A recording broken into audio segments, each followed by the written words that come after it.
Ancient Celtic Druids based their holidays on the wheel of the year. The Celtic year was divided into two halves, the light and the dark. Within the halves, there would be 4 fire festivals. Samhain was the name of the fire festival that marked the beginning of the dark half of the year. During Samhain, it is said that the world of the gods and goddesses is made visible, and spirits from the other world return to Earth. To keep these spirits happy, the Celts would put offerings and sacrifices outside of the town for their enjoyment. The people would wear skins and costumes of animals to confuse the spirits from knowing who is who in case they had a beef with someone. Bonfires would be made, and the shamanic druid priests would give psychic readings to the people. Often during this time, monsters and demonic spirits would come by and, kill and kidnap people. There was Puka, who was a shape-shifting creature, typically rabbit-like or horse-like. There was Lady Wynn, who was a headless woman who chased people around with her trusty demonic black pig. The Dullahan, which you might recognize better as the Headless Horseman, would carry his head and ride a black horse with deep red eyes. And if you saw him, that was a death omen. Then there was the Fairy Host, which was a group of fairy hunter spirits who kidnapped people. Generally, people feared the spirits, and for good reason. But as time went on, people became enthralled with spirits, the occult, Gnosticism, Wicca, and so on. In the Middle Ages, Dumb Supper came about, where people would leave all the doors and windows open for the spirits to come in and take part in the feast. Children would play games to entertain the spirits, and the family would update the invisible visitors on how life was. Mumming came out of that, which was caroling door to door on Samhain to entertain the spirits who were participating in Dumb Supper. In return, cakes would be given to those carolers. Put it all together, and you can see where we get our modern secular holiday, Halloween. I got a great show for you guys today. I'll tell you all about the Druids of California. I'll give you stories of Dyer Lane and its true history. We'll look into the Esoteric Fraternity up there in Applegate and check in on the Bohemian Grove near San Francisco. Then we'll travel all the way up to Seattle for a mass murder story, plus some other cool stuff. Sit back, relax, and get ready to learn. This is Ricky's Historical Tidbits Podcast, and this is Ricky Mortensen. Every time I have driven around or through Placerville, there's a strange pillar in the middle of the street with what looks to be a flame on top.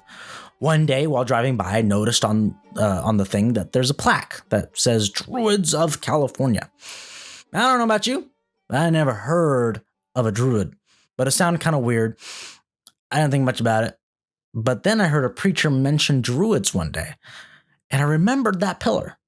I still never looked into it. I didn't care that all that much, just a passing curiosity, And I bet at least one of you have at least been curious if you've seen it. And those that haven't are at least slightly intrigued now that I mentioned it. So I spent a few hours researching all that I could for you, and here's the story.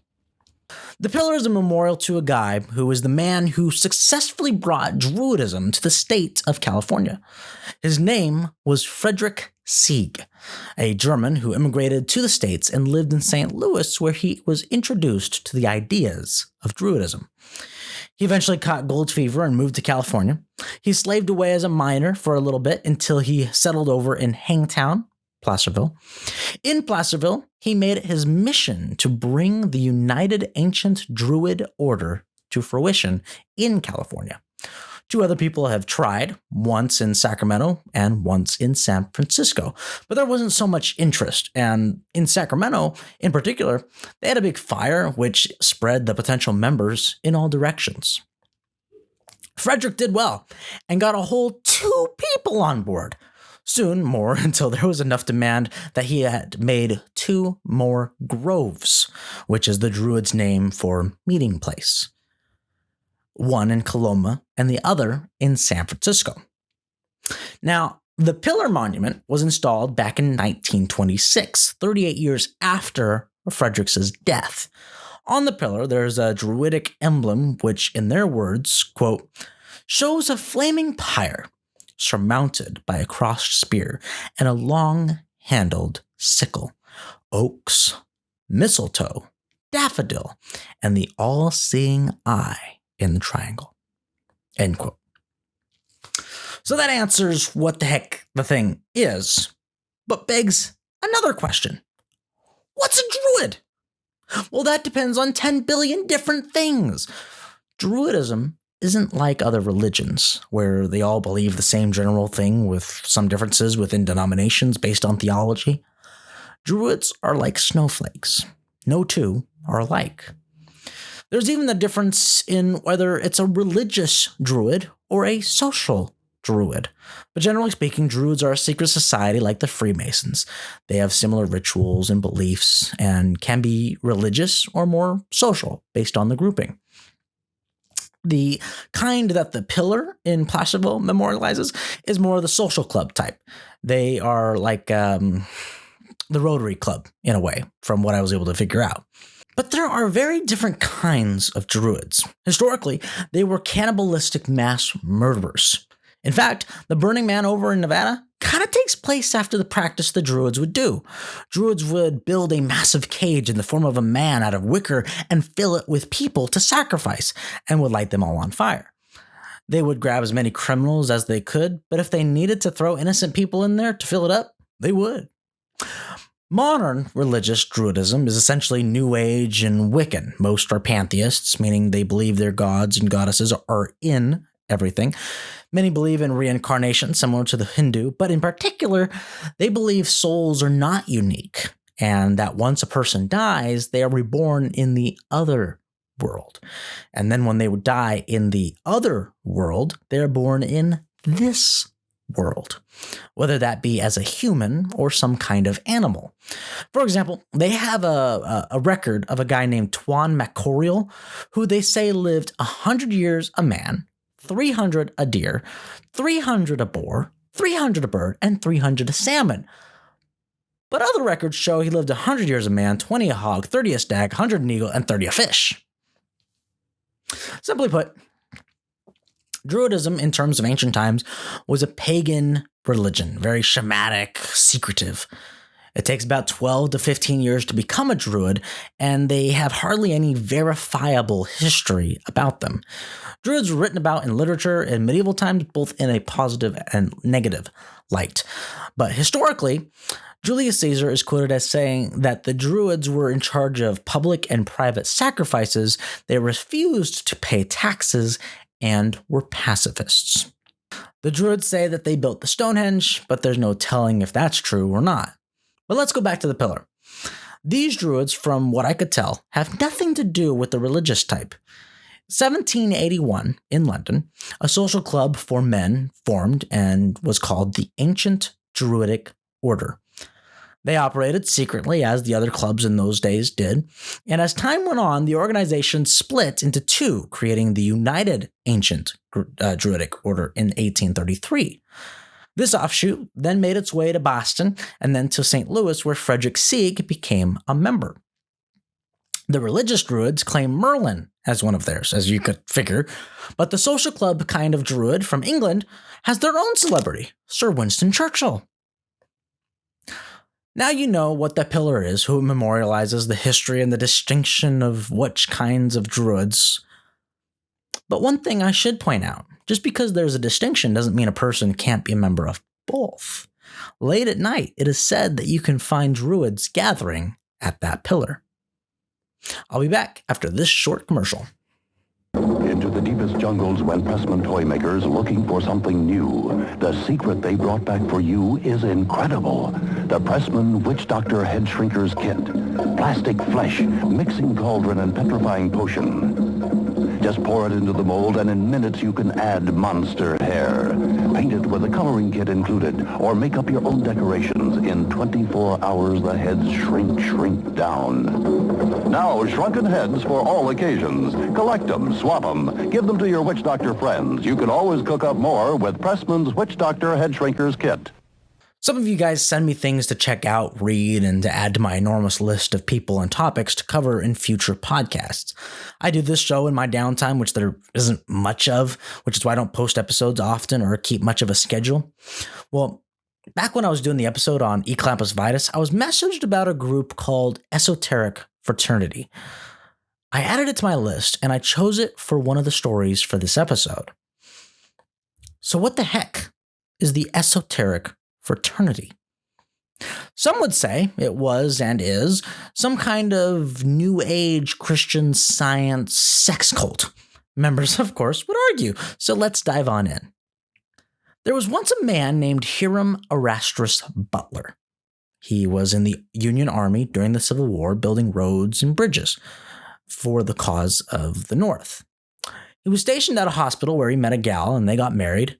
And as soon as she bore him 2 children, he went to go get some milk at the store and must have forgot that he had 2 kids and a wife because they never saw him again. After that, he worked at a sawmill for a little while until he lost 3 of his fingers, one for each of the people he deserted, I guess. After this, he went into the woods for 14 years. Some records say only 40 days, so I'm not sure which. Either way, he appeared in Boston announcing that he was a prophet of occult wisdom, and he was now calling himself Ate Apaka, the Hellenic Ethnomedon. Yeah. He was a student of the Hermetic Brotherhood of Luxor and also Pascal Beverly Randolph, who taught sex magic rituals for a higher consciousness and spiritual knowledge, which is also who inspired famed occultist Aleister Crowley. Mr. Butler eventually came to the conclusion that semen retention and celibacy was the way to heightened consciousness and immortality, which is interesting because his group initiated women often, which the initiation wasn't very celibate. The Boston Herald reported in 1889 this: the full secrets of the inner circle, as the grade which students reached after a course of study was termed, will probably never be told to the public. And if all is said about this ring is true, a description could not be printed in any newspaper. One married lady of social prominence in this city studied at the college, believing its theories of occultism to be thoroughly trustworthy. After a course of investigation, she was believed to be worthy of introduction to the inner circle, and was told to prepare herself for initiation. She claims that she was compelled to submit indignities on the part of persons connected with the college, both by physical and psychological power. Being told that such work was necessary to free her soul from the bondage of evil passions, the lady finally became so disgusted that she resigned from the college and its inner circle and devoted herself to her home.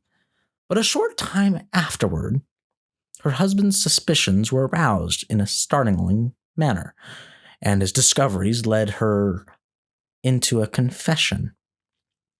The husband was almost heartbroken at the statement of his wife's unfaithfulness, and his first thought was to shoot the professor, Butler, who was calling himself Professor Hiram Butler. Friends, however, advised him not to do so, as justification would be hard to prove before a jury, and it was thought that the offender would be reached through court. 2 papers were then made against him, and one on a criminal charge of adultery, and the other on a civil suit for alienating the affections of the wife. But the suits were ultimately not brought. One young woman has said that after being prayed over for 3 or 4 days, she was told to be ready to receive a visit from the Master in the astral body, he having journeyed from the Himalaya mountains especially to purify her. She was instructed to perfume her body with scented oil and wrap herself in a long, winding sheet, then pray unceasingly for delivery from passion. Perhaps the first night she was told the master would not appear, but on the second, a man of extremely venerable appearance would enter the room, and after he should converse and pray with her, she was to give herself up to the spirits. It is now reported that Professor Hiram Erastus Butler has left Boston for parts unknown. The parts unknown was the Bay Area. He was found running some store in Oakland, which the story still followed him. The local newspaper published this piece. A professional hypnotizer who was run out of Boston last year, and a man possessing an occult influence over weak-minded young men and women, who was using his magic powers under the guise of a species of theosophy to secure funds which he promises to build an esoteric college in the Santa Cruz Mountains. How well he is succeeding, no one knows, but Butler declares he has at least 500 converts in San Francisco. Famous mystic Helena Blavatsky said he was no better than a cheap pseudo-spiritual hustler, then went on to accuse him of siring astral plane children. Whatever the heck that means. In truth, Mr. Butler only had about 12 or so in his circle. He and his group bought a bunch of land over in Applegate, California, to build their self-sufficient monastic community commune. There, they built themselves a nice big 18-room, 4-story house, fruit business, and the Esoteric Publishing Company. They put out a bunch of books and a magazine.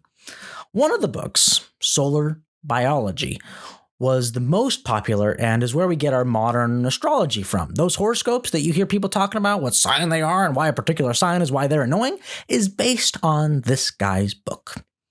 He believed he was a reincarnation of somebody and was one of the chosen to be part of the Order of Melchizedek.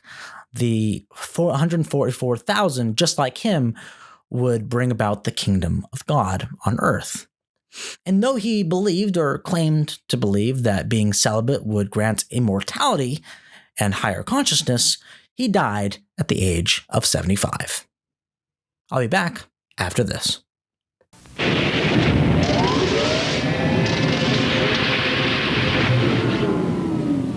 I failed again. How about these, Master? Hi there. My name is Teddy Ruxpin. How are you today? Fine. Well then, I would like to tell Teddy you Ruxpin, a story. the world's first animated storytelling bear. Now available at stores everywhere.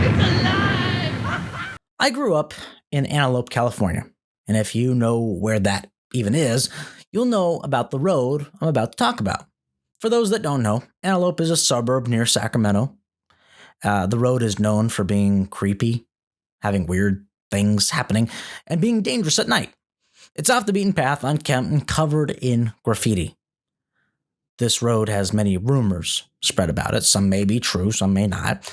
As a Christian, I try to stay away from all demonic places and things, but I know many people enjoy entertaining spirits.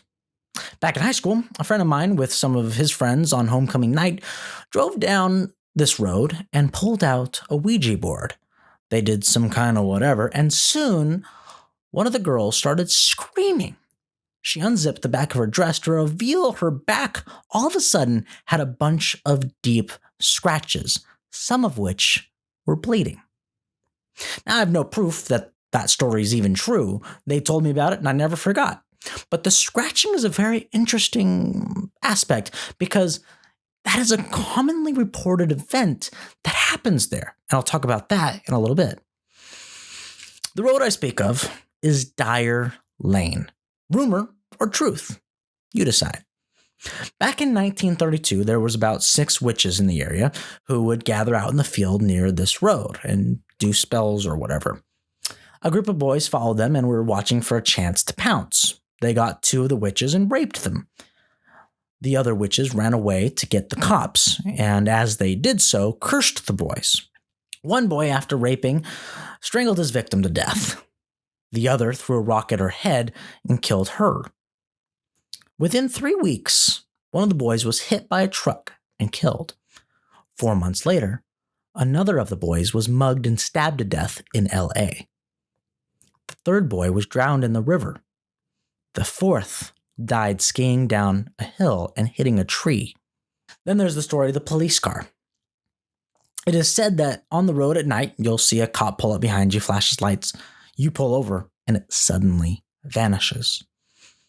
Another story is that back in 1854, the KKK in the area would use the fields near Dyer Lane to burn the crosses and hang people. They say at night, you might see white hoods in the field in a circle and a man hanging from the tree. Then we get back into the scratching I mentioned before. Back in 1967, there was a satanic cult who would go out into the field near Dyer Lane. They wanted to summon a demon that they worshipped who was called Amdusius. They kidnapped a girl named Lynn, who was one of the sisters of one of the members, and they sacrificed her, stabbing her in the chest while chanting something to summon Amdusius. The demon appeared, and soon a bunch of the members died of weird causes. One was found with a slit throat at a park bench. But from then on, if you ever heard chanting late at night out on Dyer Lane, you might just get some deep scratches from what seemed to be a three-clawed creature. A couple years later, in 1969, a hitchhiker guy was out near Dyer Lane camping. All of a sudden, he heard chanting, and he started screaming and had some sort of seizure. And as he was convulsing, people heard the screams and came to see what was going on. And as he laid there convulsing on the road, he just screamed, the chanting, and then he died. Believe what you want. I think the cult story may be true, but the rest probably not. But here's the absolute truth of this road. Back in 1854, there was a man named John Dyer and his wife, Julia Dyer, who had just come to California from Missouri. They started a ranch and lived the pioneer rancher life until they died. Their son took over the ranch and sold it to Mr. Riolo, which might ring a bell for those that know Cook Riolo Road. That's all. That's for sure true. The rest is up to you. Real quick, I wanted to mention something that was brought to my attention by one of you guys, and this is not sponsored in any way. In Auburn, there's a post office known as Station A. It has been recognized as the oldest operating post office this side of Mississippi. Mail started to be delivered to Auburn in 1849. A post office was created in 1853, which moved to this particular building in the late 1870s. Then, back in September of this year, 2023, it closed up for good. The family who runs the Key Shop and More in Rio Linda just bought it and have been fighting the post office to keep all the historical parts intact. From what I hear, they won the right to keep the 1870s installed P.O. boxes, but they had to get rid of the sign out front. They're doing a soft opening today, the day I post this podcast, October 31st, 2023. So if you are in need of a P.O. box in the Auburn area, consider supporting this family-owned business. Get a cool P.O. box, not the ugly modernist one the government-run post office would give you. The Key Shop and More, Station A, 1583 Lincoln Way in Old Town, Auburn. You're listening to Ricky's Historical Tidbits Podcast. Here's your host, Ricky Mortensen. I'm going to keep this story short because you can go down all kinds of conspiratorial rabbit holes, and this is a history show. As you know, there's all kinds of secret societies. One you may have heard of, kind of made famous by Alex Jones back in 2000 when he snuck in and made a documentary about it. I'm talking about the Bohemian Grove. But let's stick with the historical facts. Over in Monte Rio, California, about 75 miles north of San Francisco, is a campground that stretches about 2,700 acres. Every July, there's a 2-week campout where the 2,000 plus members and their guests meet up and hang out. Back in the day, when it started, it was simply a going away party for some stage actor who was heading to New York in 1878. But the 100 or so artists and actors enjoyed it so much that they made it a yearly deal. Soon, some businessmen came along and financed it, and bought the property over in the woods, which is when it exploded into a secret society where top executives of companies and present, and past presidents would come and get drunk and do weird stuff. Basically, it's Burning Man, or a frat party for the rich. And since it's secret and no cameras or phones are allowed, there's hardly any evidence to haunt them in the future. Rich, powerful men in drag wouldn't exactly be good press, you know? Some big deals and projects came from the connections made there, like Reagan promising Nixon to not challenge him in the primary, or the Manhattan Project, which was thought up there, or Walt Disney, who was a guest one year. Parts of Snow White was inspired by his experiences there. But now the creepy part. The big shebang on the first Saturday there is the cremation of care ceremony, which, simply put, is a reenactment of child sacrifice to a god like Moloch. Their idol is a 30-foot owl, which they burn a child-sized effigy, and the members all cheer. Here's some clips from the Alex Jones recording, which was admitted by the Bohemian Club to be authentic. Hail Fellowship's eternal flame!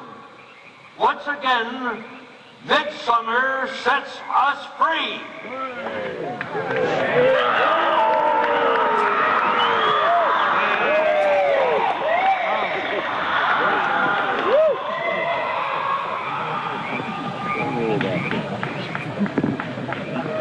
Other than that, all kinds of little plays, speeches, and so on is made. And like I said before, it seems to me to be a Burning Man for the rich and powerful who don't want photo or video footage of what they do when drunk at night.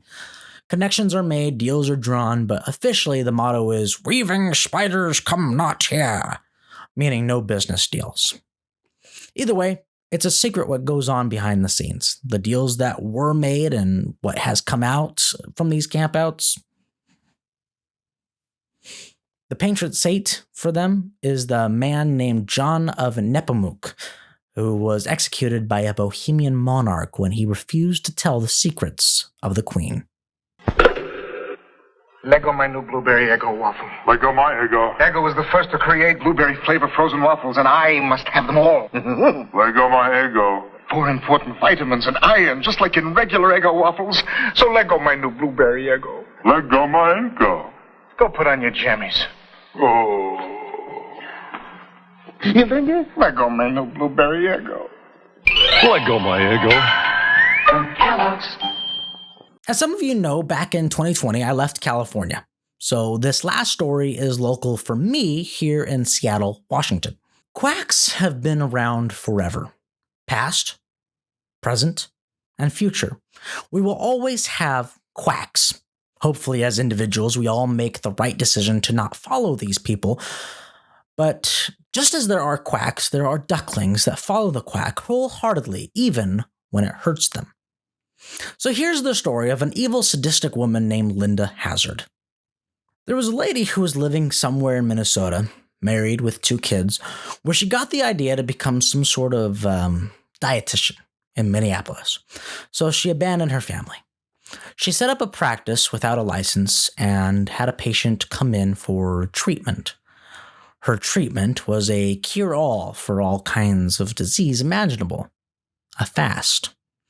Which, fasting isn't bad for you. Religious fasting has been practiced forever. But you can overdo it, which is what Dr. Hazard promoted. Her first victim arrived at the coroner, and he deemed the cause of death to be starvation. Tried to have Dr. Hazard prosecuted, but couldn't legally for some weird reason. She and her newfound husband fled to Washington State, where she set up shop yet again. Her first Washington patient was a lady named Daisy Maud Haglund, who had stomach cancer and thought Dr. Hazard could heal it. Instead, Mrs. Haglund starved to death within a few weeks, leaving behind her husband and 3-year-old son, Ivor, who, by the way, is the Ivor of Ivor's Fish and Chips here in Seattle. After that, more and more people flocked to have the miracle cure treatment by Dr. Hazard. And sure enough, most of those that signed up for it died. But not only that, she would perform the autopsies in a bathtub and deem the cause of death other things like liver cirrhosis or whatever. But there's more. These people, for some reason, would sign away their estate, give power of attorney, and rights to their bodies after death to Dr. Hazard. The famous victims of this quack were two hypochondriac British sisters, Dorothy and Claire. They were all into alternative medicine, and though had nothing wrong with them, chose to put their lives in the hands of Dr. Linda Hazard. The sisters came from British Columbia to Seattle and met up with Dr. Hazard, who put them up in some apartment near downtown in the Capitol Hill neighborhood.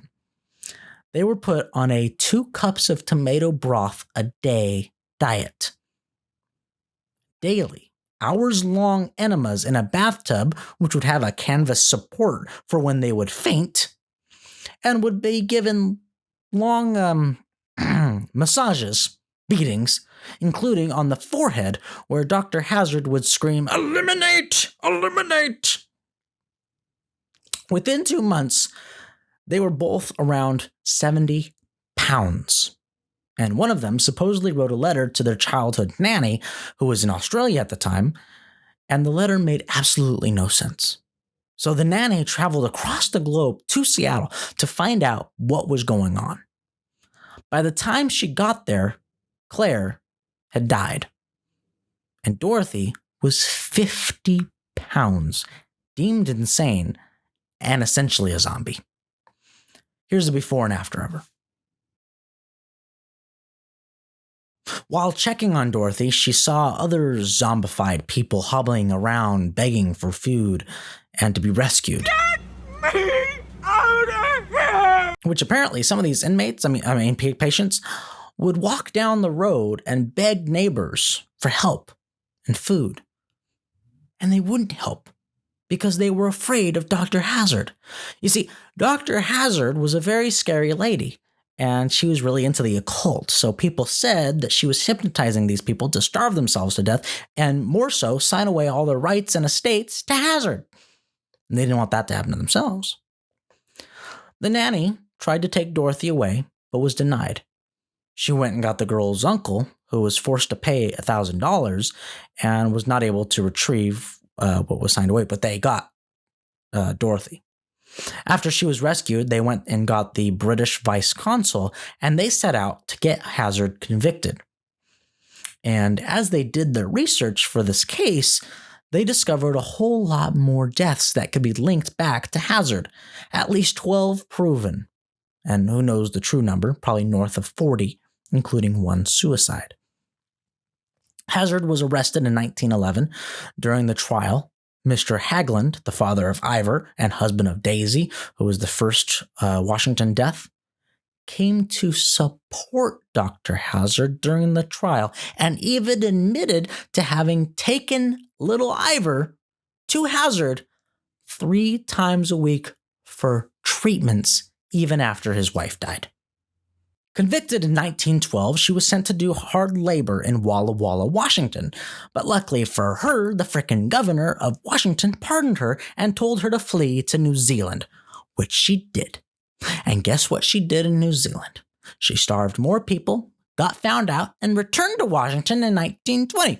What do you think happened in Washington? You guessed it. She opened up a sanitarium in a small secluded town called Olalla, across the sound from Seattle, and operated it for 15 more years, killing who knows how many more people because she had an incinerator on site until the place burned down. 3 years after it burnt down, she got sick in her 70s and starved herself to death.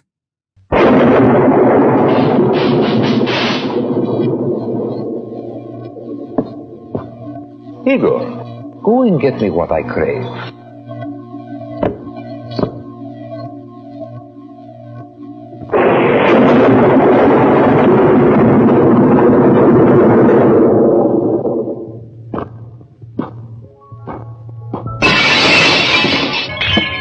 evening, Igor.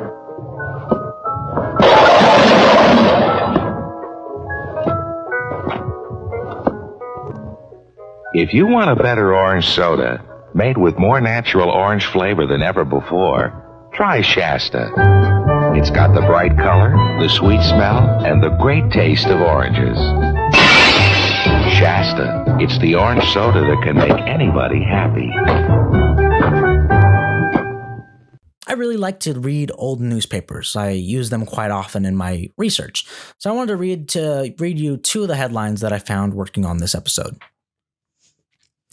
Tacoma woman starved in sanitarium tells her story.